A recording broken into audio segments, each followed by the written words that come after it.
Hello and welcome to another edition of Political Insider. I'm your host, Herald Tribune political editor Zach Anderson.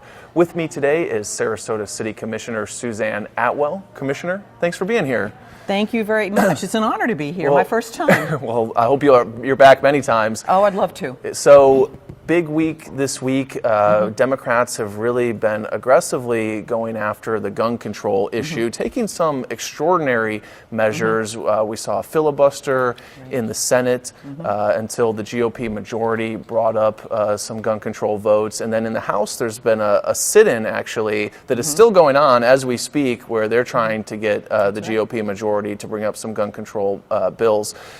Here at the Sarasota City Commission actually got in on this as well and had a resolution that urged state and federal lawmakers to enact an assault weapons ban. You guys took a lot of heat from that from gun rights advocates. I know that they were at the City Commission chamber. You told me that you got a lot of emails from them. Obviously, you had supporters for this as well, but you know, pretty controversial vote for something that wasn't even going to change the law. It was really just a recommendation. Was it worth it? Was it worth it? Yes. I obviously was the lone vote there. I had stated... You voted for the resolution? Yes, I made the motion. Luckily, it was seconded for discussion. And I must say that in a way, I was proud of my commission that talked about why we need to do this, They articulated their convictions beautifully. However, there was no courage in let's go ahead and do this. We took the advice of our city attorney, but I was prepared to say enough's enough. Let's move forward with this. We got probably, I think all the commissioners got probably 3,000 Which is emails, incredible. I mean, it shows that there's a lot of opposition to some of these, at least in certain circles. Do you feel like that's representative of the majority of the public? That's hard to say. But you know what? I think Monday night's meeting brought this issue to downtown Sarasota, to downtown First Street. I thought that was remarkable, that this whole issue that went worldwide, some of these emails were from all over the world, and that we're as close to the electorate as you can get, City Commission. How wonderful that we did that, and I hope everybody watches that. Do you feel like it was a productive debate? Because a lot of times it seems like the two sides are talking past each other on this issue. Exactly. I think we have a divided country on this. This is a very, very hard issue, and I think that was exemplified at that meeting. But I think also the beauty of that meeting was you had people that were very, very strident in their view of gun rights, including assault weapons, sitting side by side with people from the Brady group and people that were very supportive of let's get this resolution passed. And it was civil. They looked at each other. They sat next to each other. For the most part, I thought that it was a great meeting, and I hope a lot more municipalities have those kind of meetings. So it forced people to kind of confront the issue in person instead of at a more abstract level that it can be sometimes with this debate. Yes, exactly. It was brought down to the heart and soul of our community. Yes, it was in Florida, so it hit us close. We lost Mr. Sotomayor. It hit close to our community. A lot of people say, why now? Why are we saying enough now? Every time something like this happens, we continue with empty rhetoric. We keep doing it. When do we say enough? I think this time around, it's a little bit different. There was a hate crime here also. We have to remember that. We have to remember where this happened. We have to remember the community that we live in Sarasota is so diverse. And so I think we all kind of stood up and said, wait a minute, this is Sarasota. We align with Orlando. And what can we do? I was at the vigil. That was powerful. So when it came to the legislative body, which is always hard, I was determined that I was going to vote for that resolution. I couldn't not do it. And the resolution did fail. We saw in the Senate those gun control bills did fail as well in the U.S. Senate. The House, it looks like they're not even going to be brought up for a vote.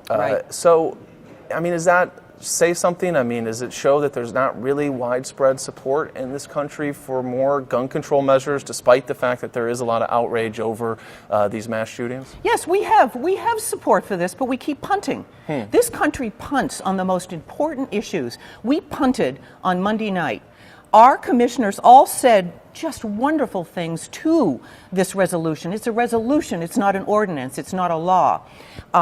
Commissioner Chapman stated that we need to put this over to Pam Bondi.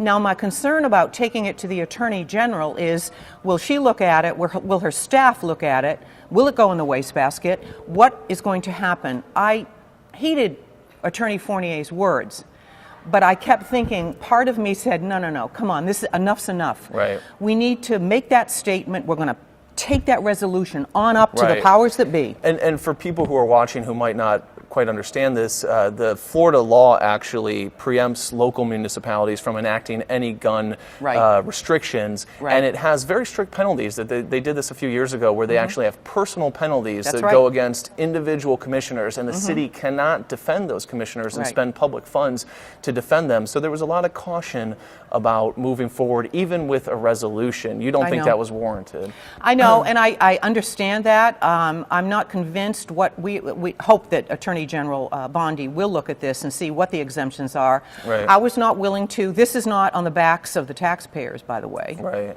This is on the backs, true, of the commissioners. Individuals, so that might explain why there was some caution here. I know, and I understand and I think that. They did that on purpose, because they think that if it's you bearing the cost yourself, that there'll be more trepidation, and it seems like it worked. But at what point do I give up my First Amendment rights for the Second Amendment rights? I'm a believer in both.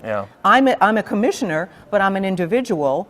I would take that responsibility for the greater good, and the greater good is this type of resolution. A resolution means we have the resolve, we have the tenacity, and we have the will to do something about this, and that's what I was willing to do. Where do you see this going next, this whole gun debate? Are we at a stalemate here again? I think what's going on in Washington reflects a lot of what goes on in Washington. I think with the election, no matter what side you're on, it's all reflected down here. A lot of people down here are just fed up with the incivility of it. People are running to try to make it more civil, and I think it's reflective. And with what's going on up there, with this sit-in, that's wonderful, but we'll punch again because we're too strident in our views. It'll be interesting to see. There is a Republican bill from, I think, Susan Collins in Maine, so that maybe that could be a bridge between the two parties on some of these issues. But absolutely, a lot of people, in principle, no fly, no buy, and the background checks. I think a lot of people fundamentally believe that, but they just back up. They take two steps backward. Well, how will this affect me and my constituents? Well, it's interesting. Paul Ryan, the House Speaker, says, flying is not a constitutional right. Gun ownership is. So, it's for him, he comes down on that. You see it a different way. I do, and I think this has reached a point where how much more are we going to take on this? This was huge. What happened in Orlando, I think it takes on a different meaning. You have the hate in there. And then as far as a lot of people at the meeting said this was not about guns, it was about Islamic terrorism. You could argue that forever, but when are we going to do something about appropriate, responsible gun ownership? Assault weapons don't peel a potato. A knife can peel a potato. A knife can murder someone, but you can't peel a potato with an AR-15 or an AK-47. That's my concern. Well, it's obviously a very important issue, and I really appreciate you coming on to talk about it. Absolutely. Hopefully we'll have you on again soon. You bet. Thank you. And thank you all for joining us. Please tune in again next week for another edition of Political Insider.